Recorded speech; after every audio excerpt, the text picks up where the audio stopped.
Hello, everyone. Welcome back to the Dating After Divorce podcast. I have another interview in our Remarriage Club series for you. Today, I am interviewing Tracey Forde, and she is going to tell us all about her dating after divorce journey. So, welcome, Tracey. Thank you so much. I'm excited to be here. Welcome. And would you please introduce yourself to the listeners? Absolutely. Well, I am again Tracey Forde, and I am a sister coach to Sade. I am a trauma healing and mindset transformation coach for high achieving Black women. And what I mean by high achieving Black women is the Black woman who is continuously striving to better herself in every area of her life. It doesn't matter if she's a stay at home mom or if she's a leader in the C suite or a business owner. If she is doing the things to up level herself, her mind, body, spirit, soul, she is a potential client for me. And what I do with my clients is I help them reconnect with those hidden, denied, abandoned, or sometimes what we think are lost pieces of ourselves that have been tucked away, if you will, or again, pushed away due to trauma. And trauma could be historical trauma, social conditioning, of course, but it can also be loss of a loved one. It doesn't have to be something major, and past wounds. That's amazing. And like, divorce is traumatic. At least my experience of divorce was traumatic.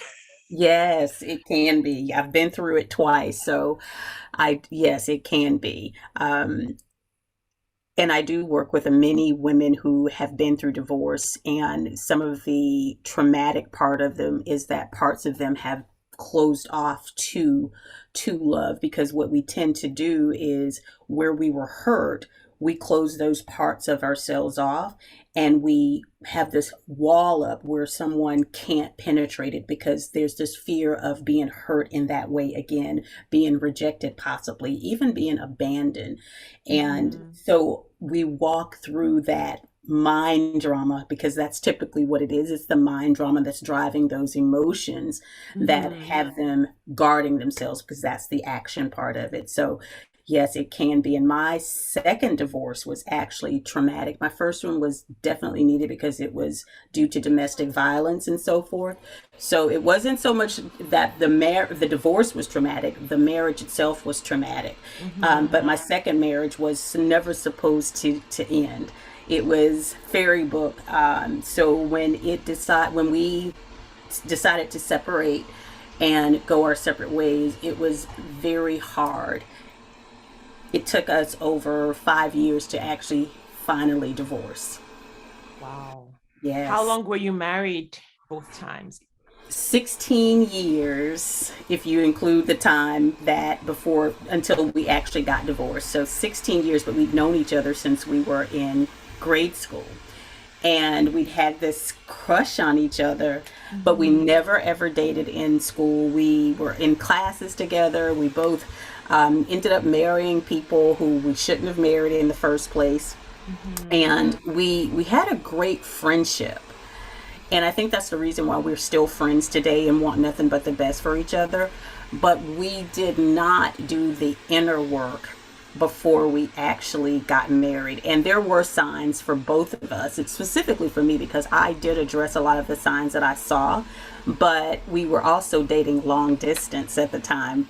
So I Yeah. thought, as many of us who are in love, any problem, we can fix it once we're together, especially when you're dating long distance.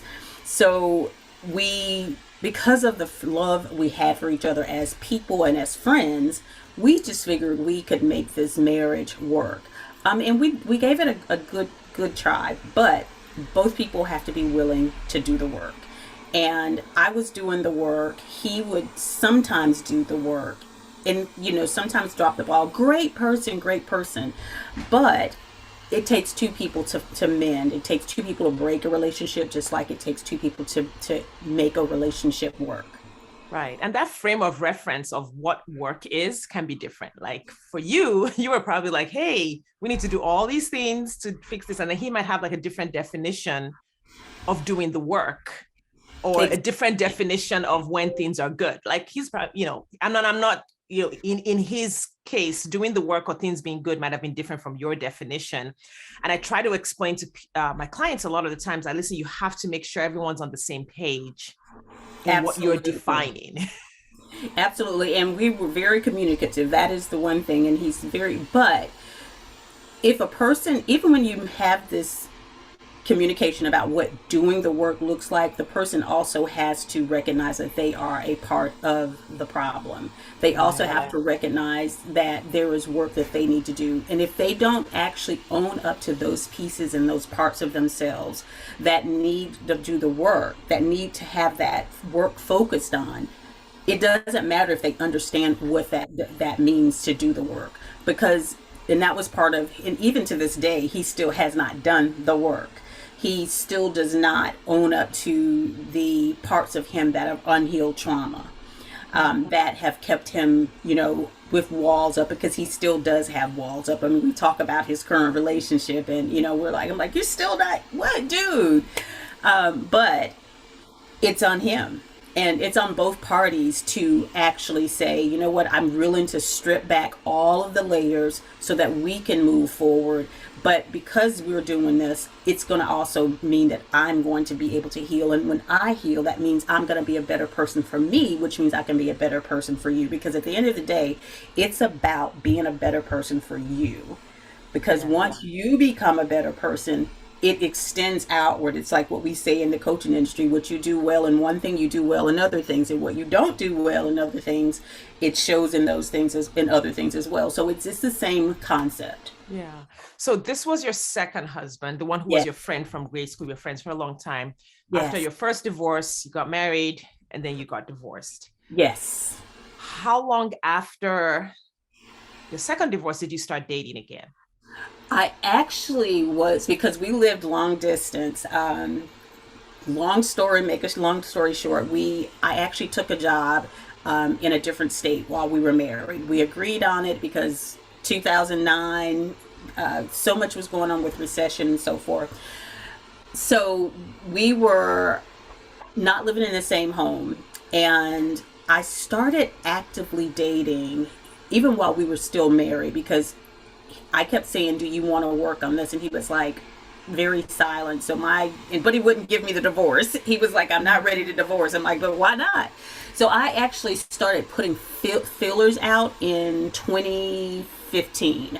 I got on Plenty of Fish and OkCupid. I'm not even sure if they're still around, but those were the two platforms that I joined. And I was very, very adamant, because I had already started doing my work started in 2009, even though we actually didn't divorce until 2016, but I had started doing my healing in 2009. So even though we weren't in the same house, I was still doing the work, which was the reason why I was still willing to work on getting back together. So by that time, when I put the feelers out and, what's this dating world like? Because to be quite honest, I never really had to date. My first husband was I met him when I was 10, we married, and had 2 daughters. My second husband was someone that I knew. I never had to date really. So dating was very, very new to me. Sorry. Dating was very, very new to me. And it was also the first time that I'd actually lived on my own, because I had my children, moved in with my husband, and I never lived on my own. So I was my first time being on my own. So lots of firsts for me.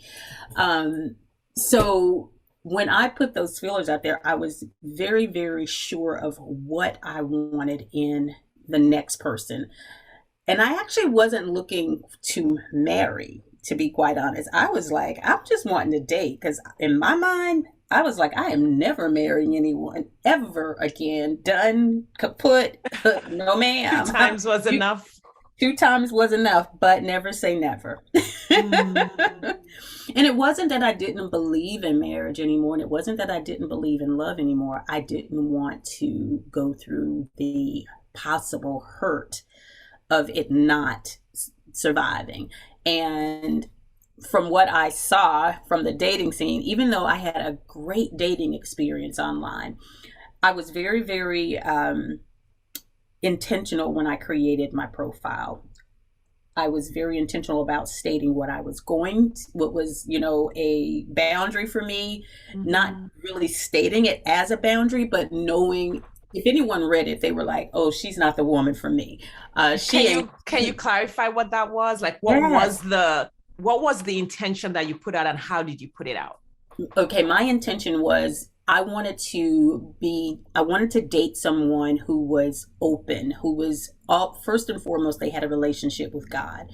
Not someone that I had to poke and prod and, get them to read their Bible or say a prayer. If you didn't have your own personal relationship, intimate relationship with God, spirit, whomever, I did Mhm. not even want to be bothered. And that was very, very, very prominent inside my profile. It was also very prominent that if you were not the type of person that was willing to put the work into a relationship, meaning simple things such as driving, because I lived in Northern Virginia at that time. So if you were in, let's say, DC, I needed someone who was willing to put the work into for dating, which would mean driving or, getting on the metro system or whatever it was to make it happen. Because I am not one to,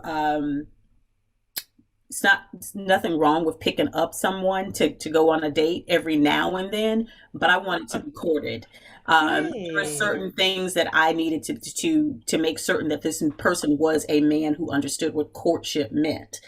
And How did you indicate that courtship? Because this is actually a module in my program where I have ladies fill out like their ideal partner and who they are and everything about it's a lot of self-explanatory work. mhm, And the reason I have them do that is like we need to do this so that we can know what message you need to put out yes, into the world. And like I'm talking to you at I did it, but there's not right, a lot of people that I've talked to who did it yeah. also, who like knew the core things they were looking for and knew how to say it without like sounding like a drill sergeant in their profile. Right. It was very, how do I say? Because I would say, this is what I do, and this is what I expect. If this isn't something that you are willing to do, there's no reason to contact me. No, no Mm-hmm. foul. I wish you all the best. And that's kind Right. of how I would put it out there. And so when someone would reach out to me and they would have, certain ways of speaking, for instance, if someone was reached out to me on online and they was like, "What's up?"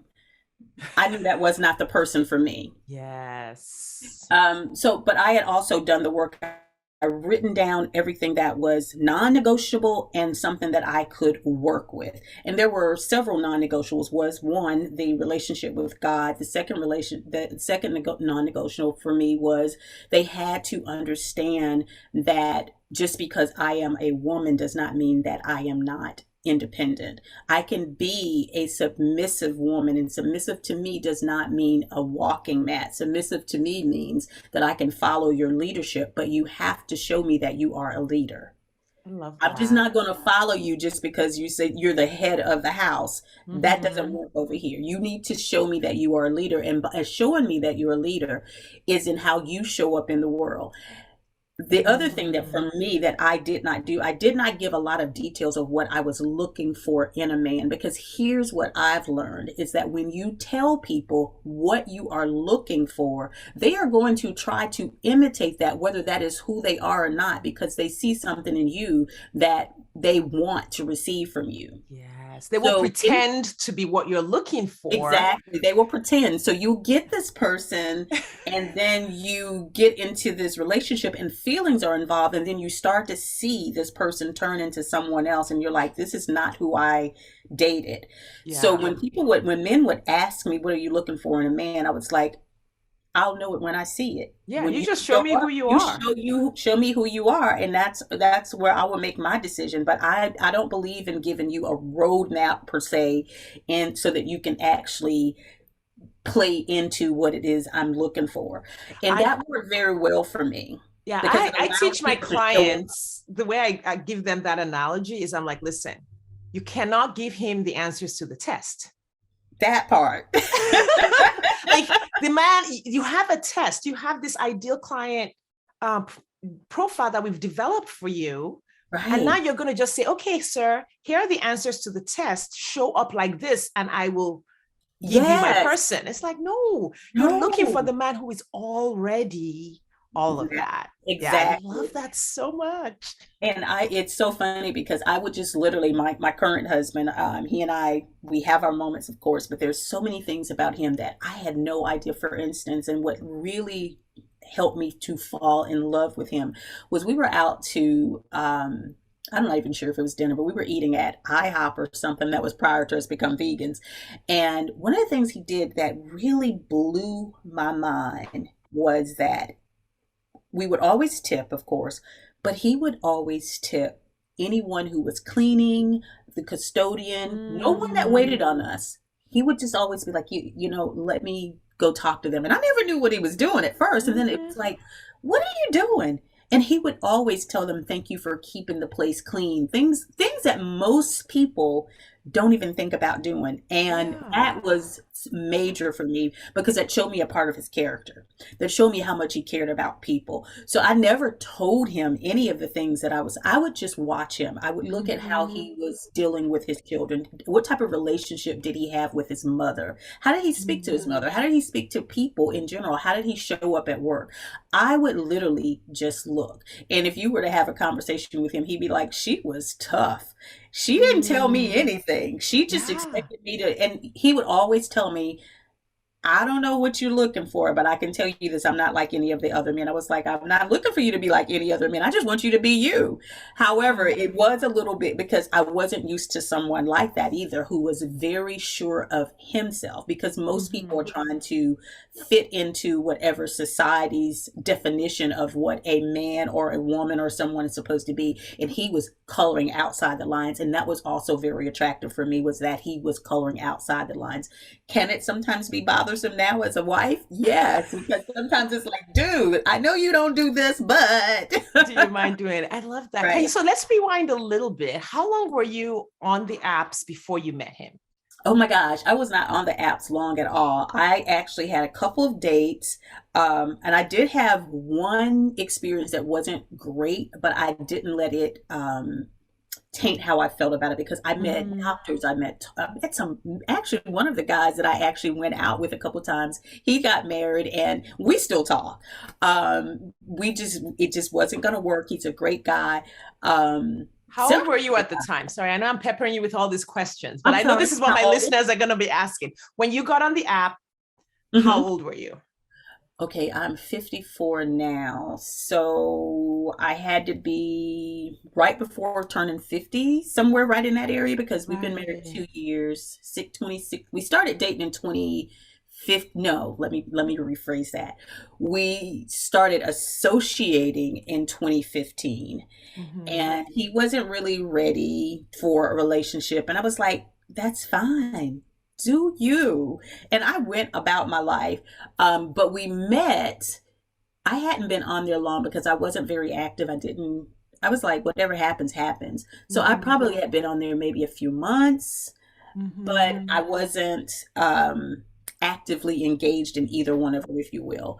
Um, if someone reached out, great. If they didn't, I was okay with that. And I think that was the mindset of being okay and not being tethered to the thought of, I really need to meet someone, Yeah. open up possibility because I was still living my life. I was Mhm. still going out with my girlfriends. I was still doing me. I was whatever made me happy, I was still doing it. I was traveling, I was spending time with my family. I was doing all the things.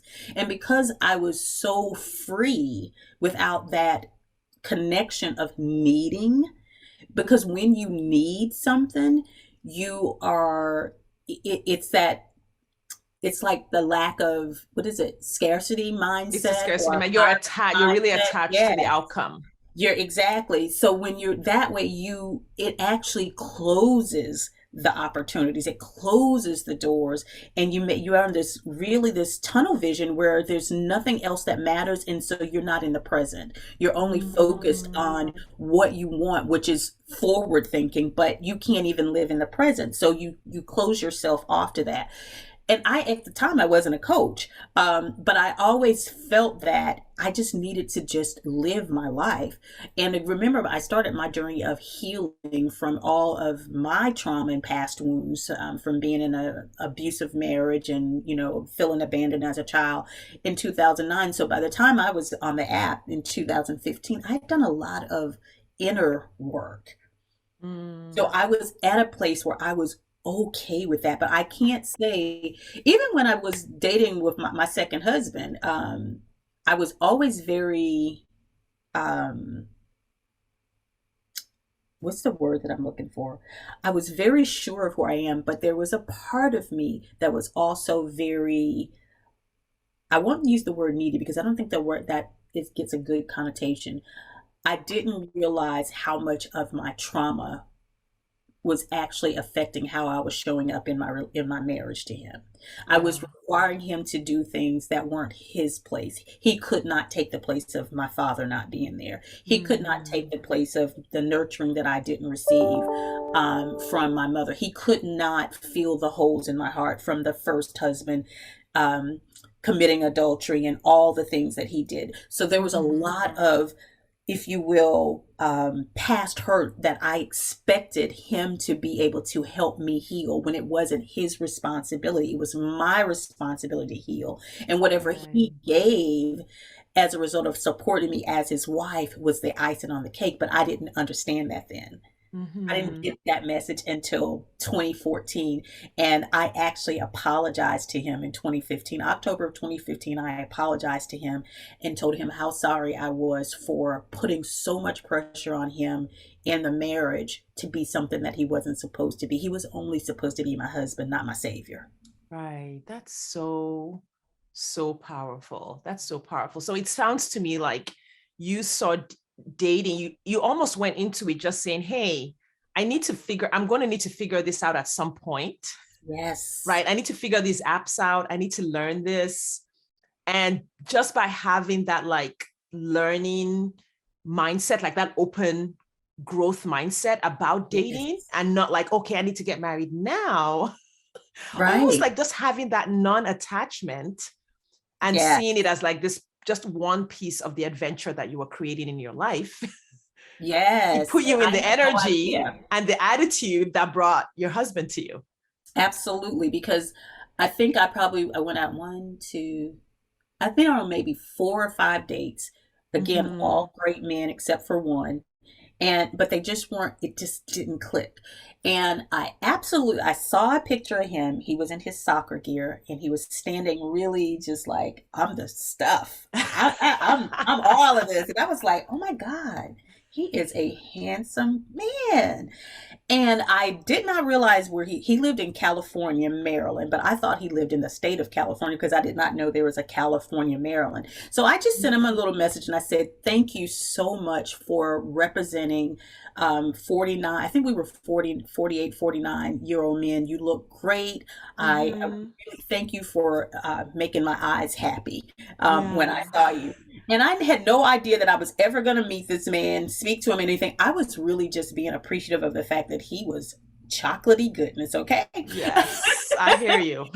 And he reached out to me and he said something and I was like, wow, I said it's too bad that we'll never meet. And he was like, wow, wait a minute, where's that kind of thinking come from? I was like, you're in California, dude. He was like, California, Maryland, next to Hollywood, Mm, Maryland. So then he showed me that he had a sense of humor. But again, he wasn't ready. He was dating someone, but he just wasn't ready, now, for was he divorced and single, or he was just always single? he was single. He was Okay. single.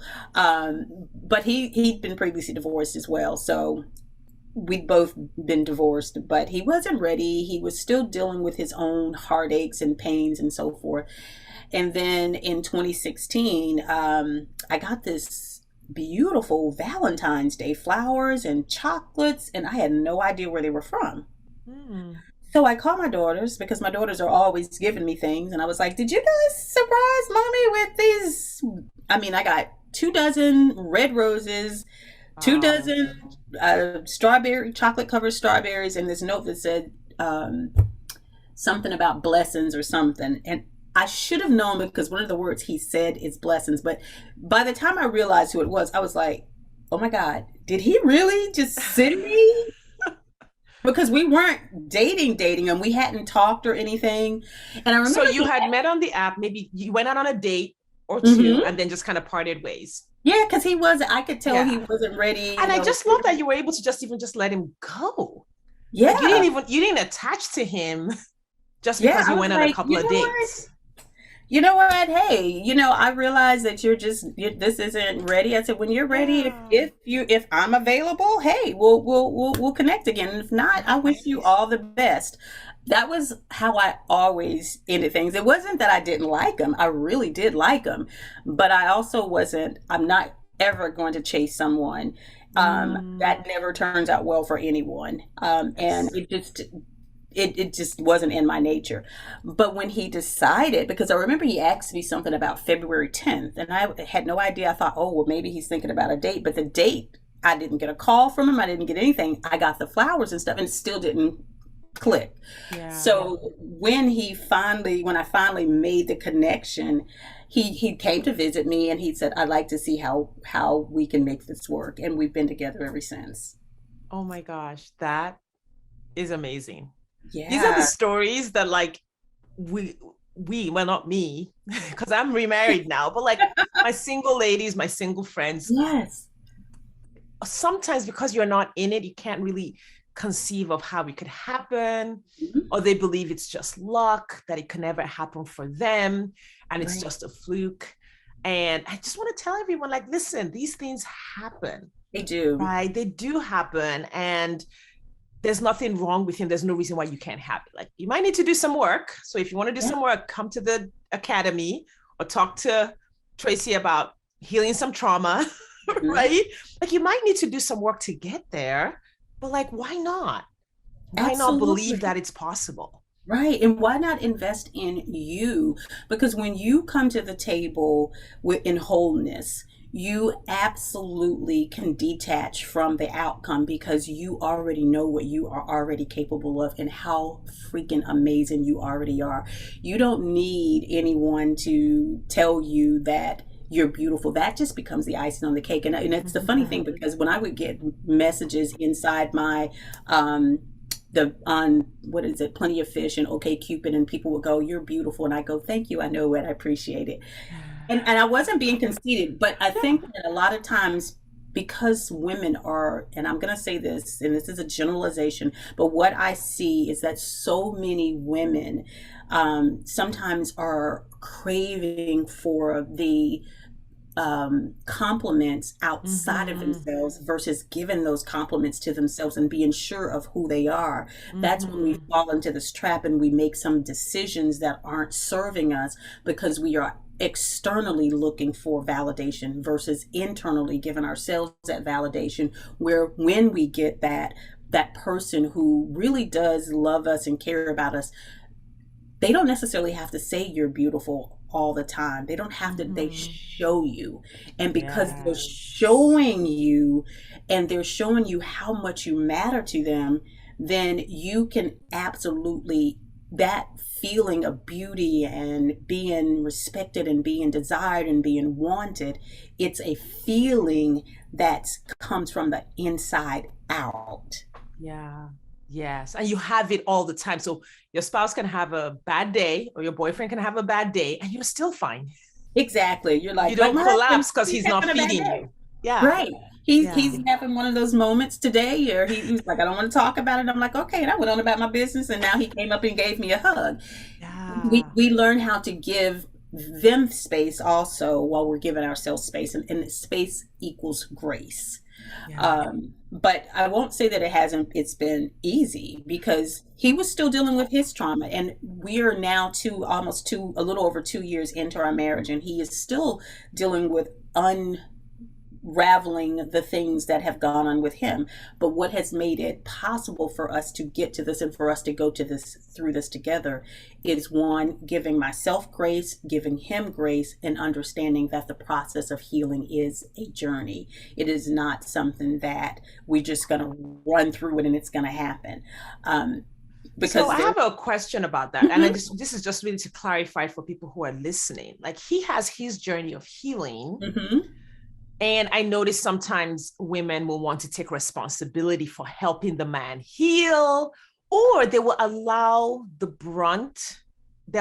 him to put the brunt of the fact that they're not healed on them. Yeah. What's the Yeah. difference between that and what you're experiencing? The difference is that he knows that it is his responsibility to do the healing. My responsibility as his wife, and even if we weren't married, as a friend or someone that I was dating, would be, I'm here to support you. It's on you to make the phone calls. It's on you to show up and do the work. It's on you. I'm not even going to be your accountability partner, because you have Mm, to have some responsibility for yourself, that you want to be accountable to get your own healing.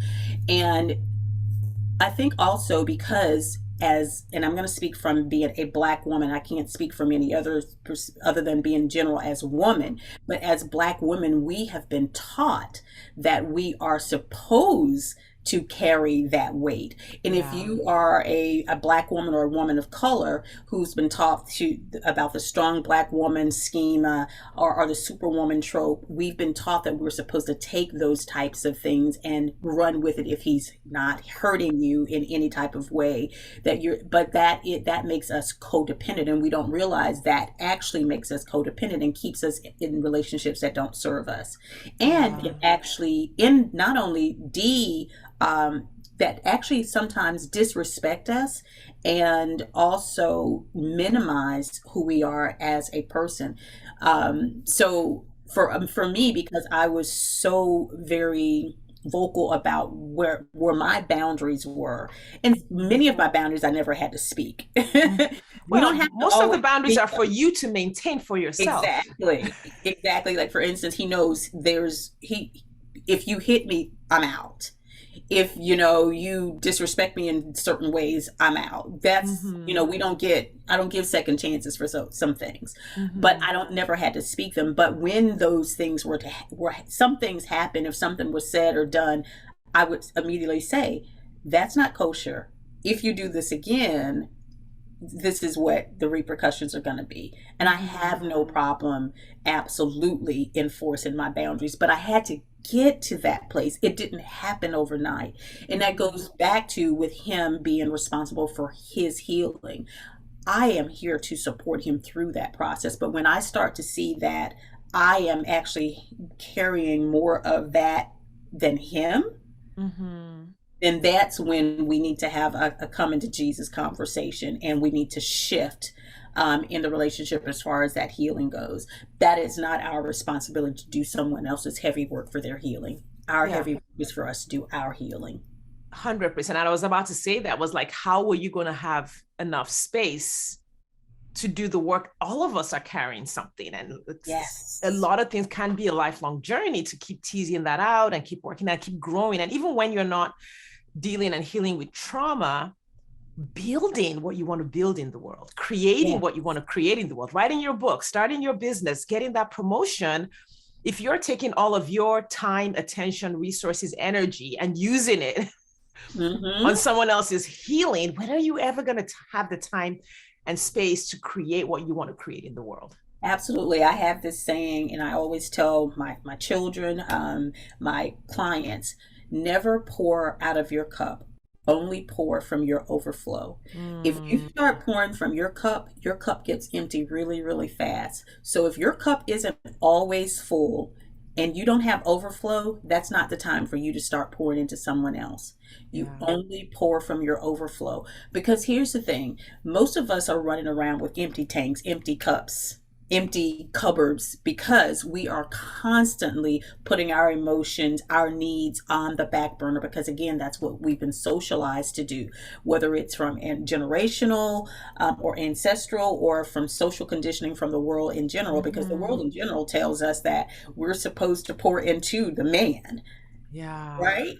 That's Yeah. that's what we've been conditioned, that we're pouring into the man, and we get whatever comes out of that. No, no, no, no, no, no. We are more. If there's this, I was listening to something that says, whatever you give a woman, she multiplies it, right? Mm, So if you're going to be the woman that you want to be, that you choose to be, that you deserve to be, if you're not pouring into yourself and making sure that you are good, you aren't any good for anyone else. Yeah. And it doesn't even the idea of being good for anyone else, it's like not even needed. It's Your not. responsibility is to be good for you. If you take care Right. of you, like that's a service to the world. Because now That is nobody has to take care exactly of you. right. If Because that's that's all you when do, you're that's good. right. Like you said, it doesn't even matter about good being any good to anyone else because that is the part that is the best for the world. You being your best self and Yes. you pouring Yes. into yourself and making sure that your needs are met, making sure that you're able to tap into your emotions, making sure that you're whole, that you're healed. And Mhm. again, healing is not something that is a destination. It's something that's going to be ongoing. I am healing. In fact, my husband and I took a week away without him. I took a me, myself, and I trip just last month in July. And I encourage anyone that is married or if you're dating to go and do that because what you come back with, if you are spending that time properly, reflecting on yourself, reflecting on your relationship, reflecting on what you want in this world, you come back so inspired. He did the same thing. He stayed home and he did his. And when we got back together, it was like, wow, the sparks were flying. We had so many revelations. We had opportunity to actually look at what was working, what wasn't working, and we came back and we were like, okay, so this is where we want to work in our relationship, and this is where I want to work on me as an individual, and where he wants to work on himself as an individual. So we're working together, but we're still working as individuals as well. And it makes so much of it because he never had anyone to do that, and I was like, Mm. it's perfect. And I started doing that in my last marriage, and that was how I realized that it was time for us to either divorce or get some help. And so here we are. Yeah, so it's interesting. Like we started doing the work, and doing the work for you made it evident that this person was not Yeah, going to participate in that work. I yeah. love that. You've answered like all my last five questions. You just answered like all of them. In there, my question about like, what's your advice for women dating after divorce? I'm like, work on yourself. That's what that's what it sounds Yeah. like. But what's next for you? Like, what are when you and your husband look at the future, like what's coming up for you? And another way I'd like to phrase this question is kind of like, what's interesting and inspiring about this new family that you've built with him? Oh, wow. Well, one, what's so beautiful about it is I have an amazing I don't in-laws. I don't like to call them Mm, in-loves. I have amazing yeah. in-loves. They are so supportive of he and I, both as individuals and even as a couple, which is amazing. I never had that in either of my marriages before. And I can honestly tell you it makes a huge difference when you are at a place where you don't need that. I needed that from the other relationships, at least I thought I did. And now that I'm at a place where I don't feel like I need it, and even if they didn't love me, I would still be able to love them. And that is the difference. I could not love my other in laws because they Mm, did not love me.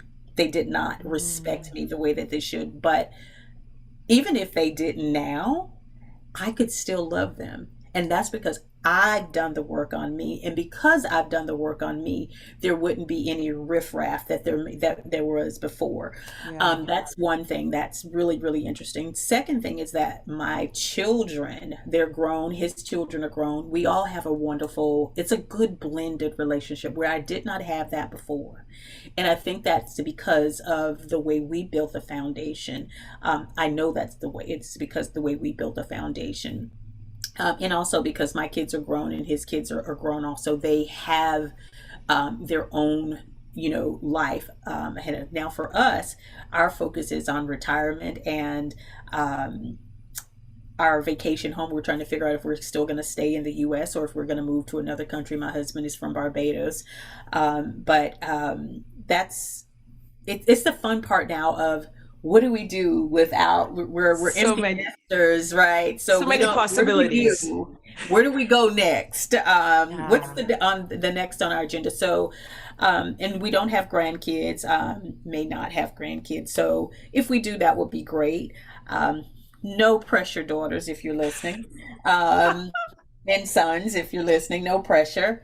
You guys can't anyway. You're too young for that. That's But, right. and just continuously, my husband is also an artist. So the other thing is for him to get his studio and to get out in the world, because that has been a dream of his entire life. And we want to make that come to pass. And for me to just continue supporting Black women in their healing and liberating themselves from the social conditioning and the trauma and the past wounds.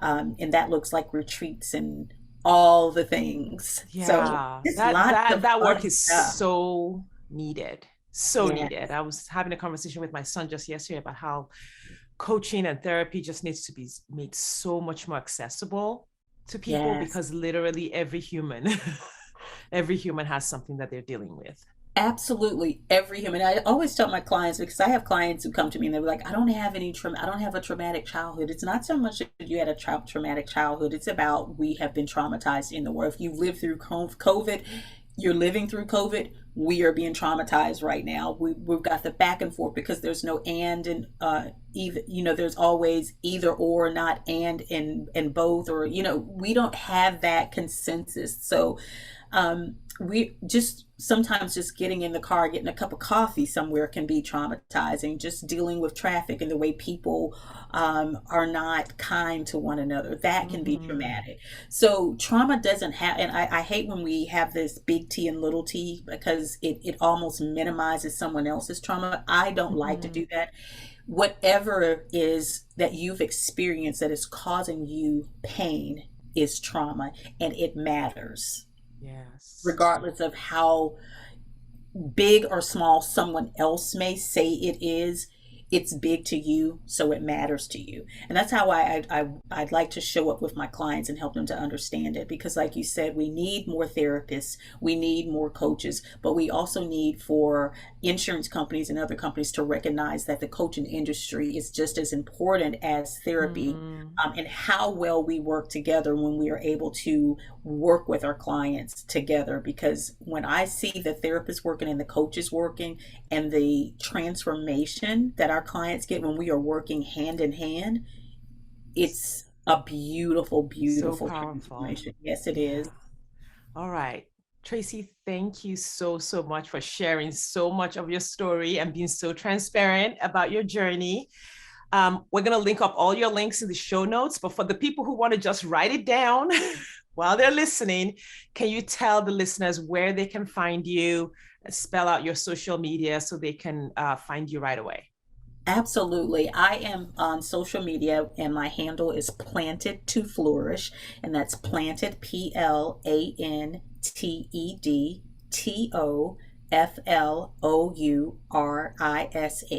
And that's planted2flourish.com. On Instagram is Planet to Flourish. On Facebook is Planet to Flourish. On YouTube it's Planet to Flourish. So you can find me almost anywhere. Just I look love up it. Planet to Flourish. And Forde is spelled Forde. Thank Yes, you, husband. Tracy with a CEY, Ford Yes, with an E. yes. Thank you so much for being here today. We really appreciate it. I appreciate your story. I know it's going to help so many women today. Everyone listening, thank you so much for your time and attention. Make sure you follow Tracy all over the web. If you resonate with her work and feel like you just want to find out more about what she does, make sure you reach out and just ask her questions or book a call with her. And thank you for your time and attention. And I will see you next time.